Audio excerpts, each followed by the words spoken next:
Nous sommes le 25 juin à la veille d'un rassemblement. Ce rassemblement aura lieu à 19h le vendredi 26 juin en face de la caserne d'Evernay ici à Genève à l'appel de 3 entités qui sont le collectif d'associations d'habitantes et d'habitants et de quartier, Solidarité, ainsi que le Rassemblement pour une politique sociale du logement. Bonjour Marc. Oui, bonjour. Alors toi, tu as de multiples casquettes dans l'organisation de ce rassemblement. Voudrais-tu nous dire en quelques mots quelles sont-elles ces casquettes et ensuite on entrera dans le vif du sujet. Eh bien, je fais partie donc du Rassemblement pour une politique sociale du logement c'est une organisation ancienne qui a notamment lancé il y a plus de 20 ans une initiative pour créer par exemple plus de HBM et qui suit attentivement la question de la politique sociale du logement, qui a tenté de faire une initiative pour qu'on fasse plus de logements sociaux à Genève, qui malheureusement a été invalidée par le tribunal fédéral il y a une petite année. Mais voilà, c'est une activité qui défend le logement social et qui paradoxalement, peut-être pour certains, fait que le projet de la caserne d'Evernay est tellement gigantesque, est tellement démesuré, est d'un autre temps, il est d'une si mauvaise qualité qu'on ne peut que s'y opposer. Et si on s'y oppose, c'est notamment par le fait que si de tels projets commencent à se développer, eh bien, va se développer parallèlement une résistance de toute une partie de la population à tous les projets, quels qu'ils soient, parce qu'on aura vu que les autorités, systématiquement, font des projets qui sont inacceptables. Donc, on combat ce projet en prévoyant que il y a des forts risques d'une opposition future sur plein d'autres projets qui se sont manifestés d'ailleurs récemment puisque le Conseil d'État a perdu 3 votations, point-train Est-Ouest, une votation sur un plan localisé de quartier au Petit-Saconnet et puis auprès du stand près de l'aéroport. Alors, voudrais-tu nous énumérer en quoi ce projet est problématique? J'ai bien compris, tu as commencé déjà, tu as ébauché la réponse, mais voudrais-tu nous dire, voilà, y a-t-il plusieurs problématiques qui habitent ce projet, comme tu l'as dit, démesuré? C'est un projet dans lequel il y a 2 grands îlots, c'est-à-dire des blocs de logements complètement fermés qui font 30 mètres de haut. Et ces blocs fermés, dans lesquels il y a énormément d'appartements qu'on appelle mono-orientés, c'est-à-dire qu'ils sont orientés que sur un côté, que ce soit au nord, à l'est, sur la cour ou à l'extérieur, etc. Donc pas de ventilation naturelle, ils sont en général petits, mais surtout, ça veut dire que vu la hauteur des bâtiments, il va y avoir des ombres dans la cour, il va y avoir des ombres sur les appartements qui sont dans les étages inférieurs, dans les appartements à côté, parce que il y a une chose qui est sûre, c'est que le soleil, il a une trajectoire. Et que cette trajectoire crée des ombres, et que si on les prend pas en compte, eh ben, il y a des appartements qui sont constamment dans l'ombre. Donc, en même temps, ça va être des îlots de chaleur en été, parce que c'est des blocs qui sont complètement fermés, et dans lesquels il y aura peu de végétation. Pourquoi il y a peu de végétation? Parce que sous chacun de ces 2 grands blocs, eh bien, il y aura un parking souterrain de 2 étages. Donc, impossible de faire pousser des arbres de dimensions significatives. Et on fera qu'il y aura quelques buts pour essayer d'avoir des arbres qui feront entre 10 et 15 mètres. Mais ça n'a rien à voir avec les arbres existants sur place, qu'on aurait parfaitement pu conserver. Il y a 108 arbres, donc dont les allées de tilleuls qui bordent le périmètre, des peupliers, un micocoulier, etc. Peut-être pour faire un projet de logement, il aurait fallu en abattre quelques-uns, mais en tout cas garder les rangées, garder les arbres principaux. Donc ça, c'est un élément, disons, de la critique que nous faisons. L'autre aspect, c'est qu'il y a une tour de 86 mètres de hauteur qui va se mettre le long de l'arbre, qui va créer de l'ombre, et entre cette tour de 86 mètres et un des blocs de logement, on va coincer une école. Donc une école qui n'aura pratiquement jamais de soleil.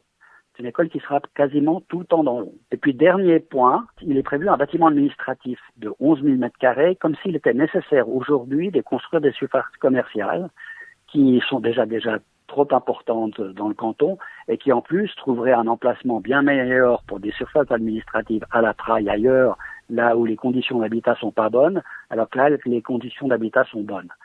Donc, c'est un projet avec des gabarits démesurés, aucun parc, aucun espace public, genre place, comme le quartier des Paquis, à une place de navigation par exemple, pour loger où vont travailler 4000 personnes.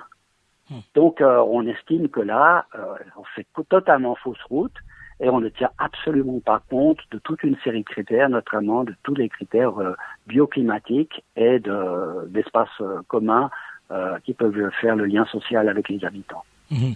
Alors en même temps, on pourrait dire oui, mais la situation du logement à Genève, elle est telle, c'est compliqué, il nous faut du logement. Qu'est-ce que tu réponds, qu'est-ce que vous répondez aux personnes qui disent ça?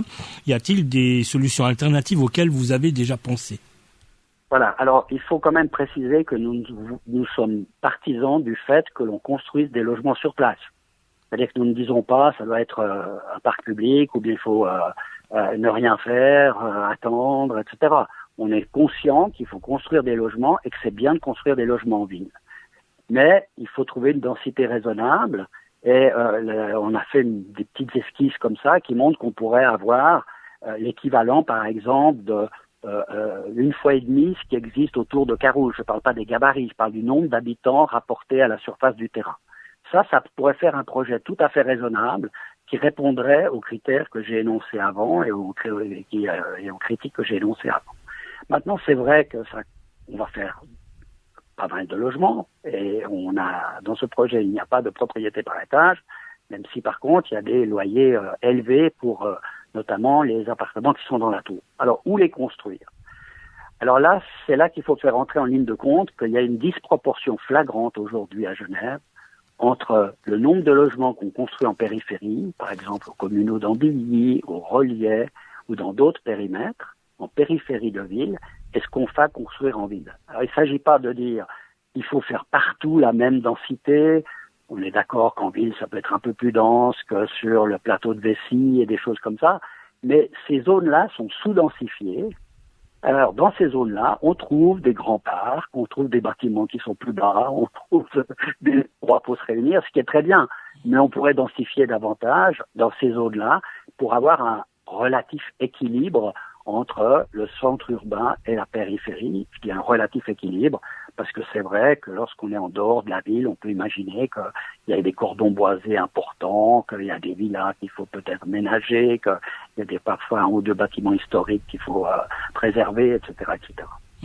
Alors ce rassemblement, on l'a dit, il aura lieu demain vendredi 26 juin à 19h en face de la caserne des Vernets ici à Genève. Alors il y a un programme et il y a également des consignes. Voudrais-tu nous les énoncer, nous les énumérer?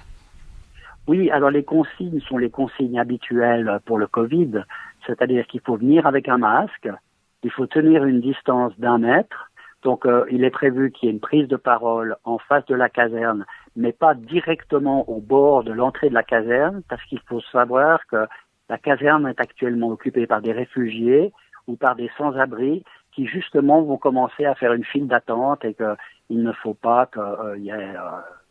ceci puisse perturber cela, d'après la police. Moi, je pense que les choses pourraient se passer tout à fait calmement, mais donc la police nous demande d'être de l'autre côté de la rue, en face, et pas dans le parking de la patinoire. Ça, c'est la première consigne. La deuxième consigne, c'est si on est peu nombreux, de rester sur le trottoir, de suivre le cheminement et de faire des tronçons pour les gens à pied, d'être sur les pistes cyclables pour les vélos et de faire des tronçons maximum de 300 personnes. Mais derrière 300 personnes, on commencerait à être une manifestation plus importante.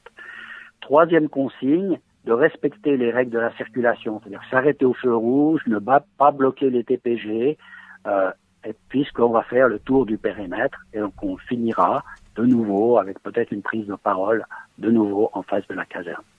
D'accord. Alors on le rappelle.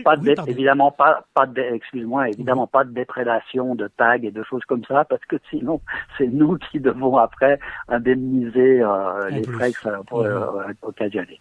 C'est le dernier vendredi du mois. Comme d'habitude, la Critical Mass aura cours ce jour-là. Oui. Y aura-t-il peut-être un petit détour de la Critical, une petite visite, en tout cas d'une partie? C'est un peu l'objectif, c'est-à-dire que nous nous rendons à quelques-uns à 18h au Quai des Bergues, où démarre en général la Critical Mass. Mais il faut savoir que la Critical Mass, c'est quelque chose qui n'a pas d'organisateur, c'est une manifestation de guillemets sauvages, même si elles sont devenues dans les faits tolérées. Donc l'objectif, bien sûr, c'est de pousser à ce qu'il y ait en tout cas une partie de la Critical Mass qui vienne à un moment ou à un autre rejoindre cette manifestation. Et je pense qu'il n'y a pas de raison que ça ne se fasse pas, mais Il n'est pas possible de prendre contact avec des organisateurs d'un événement qui n'a pas d'organisateur. Absolument. Par contre, on peut tout de même dire, voilà, que venir à vélo serait parmi les bonnes idées. Venir à vélo. Venir sur place. Oui. Venir sur place à vélo, oui, j'ai oublié de le mentionner, parce qu'effectivement, si on fait un tour du périmètre, ce serait bien d'être à vélo, parce que ça fait quand même, il va faire chaud, il va peut-être même pleuvoir. Et puis, c'est pas un long périmètre, mais disons que autant le faire relativement rapidement, et puis s'éviter de suer sous les tropiques du réchauffement climatique. Absolument. Marc, je te remercie beaucoup. On arrive doucement au terme de cet entretien déjà. Pour la suite, qu'en est-il? Est-ce que des idées vous questionnent déjà? Est-ce que des projets affleurent déjà? Qu'en est-il? Oui, alors nous envisageons de faire recours contre ce projet, ce qui n'est pas facile parce que il a été, on a 30 jours pour le faire, on a une échéance au 11 ou au 12 juillet, donc c'est très court, alors que c'est un dossier énorme. En fait, c'est 6 autorisations de construire, c'est 1500 logements, c'est des surfaces de bureaux, le parking de près de 1000 places, etc. Donc c'est un gros travail, mais il semble qu'on a trouvé un avocat pour faire recours et peut-être des voisins qui seraient d'accord de faire recours également, voire certaines associations d'importance cantonale, parce qu'il n'y a que les associations d'importance cantonale qui peuvent faire recours. Ça, c'est une chose. La deuxième, il faut savoir que le conseil municipal, la commission des pétitions du conseil municipal a préavisé favorablement une pétition que nous avons lancée contre ce projet durant l'hiver et donc ce sera soumis pour examen au conseil municipal et au conseil administratif. Et nous avons également été reçus par la commission des pétitions du Grand Conseil qui là, à une voix près, une voix socialiste par ailleurs, a refusé de préaviser favorablement la pétition.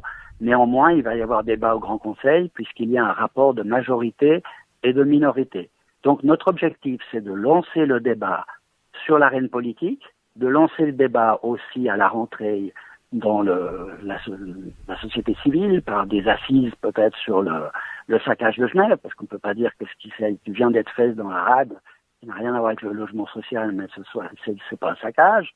Bref, le saccage s'étend à toutes sortes de choses à Genève, et puis c'est également en faisant recours d'avoir le temps de pouvoir développer nos arguments et de faire pression sur le politique pour qu'il revienne en arrière, non pas en supprimant la construction de logements, mais en faisant un projet raisonnable et de qualité.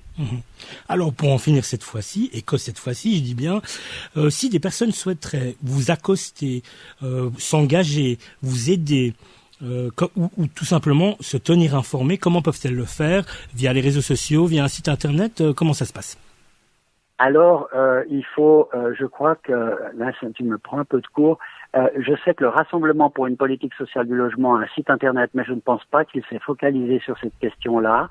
Je crois que l'association des habitants de la Jonction a un site internet, peut-être qu'il se sert, puisque c'est eux en général qui collectent aussi les signatures, c'est peut-être l'association des habitants de la Jonction. Et sinon, je pense que je n'utilise pas Facebook, mais je pense qu'il doit y avoir des groupes Facebook contre la caserne des Vernets, on doit trouver quelque chose. Et puis il y a le Silure, qui est une association qui vient d'ailleurs de faire un petit texte sur les Vernets également. Le Silure, je crois que c'est lesilure.ch. Oui, on mettra de toute façon les liens. Ouais. On va rechercher un petit peu, puis on mettra les liens au libellé du podcast. D'accord. Marc, écoute, je crois qu'on arrive au terme de cet entretien. Y aurait-il une question que je ne t'ai pas posée à laquelle tu aurais souhaité répondre, ou est-ce qu'on se dit tout simplement à demain à 19h en face de la caserne des Vernets?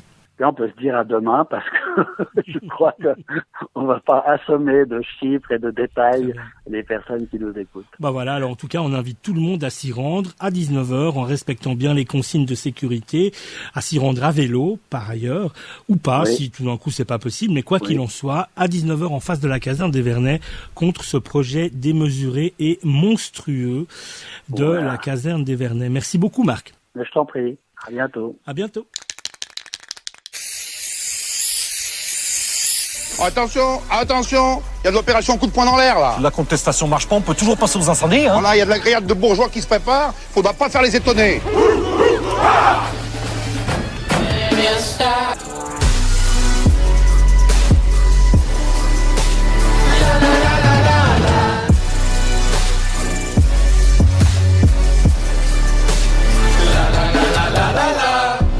www.libradio.org.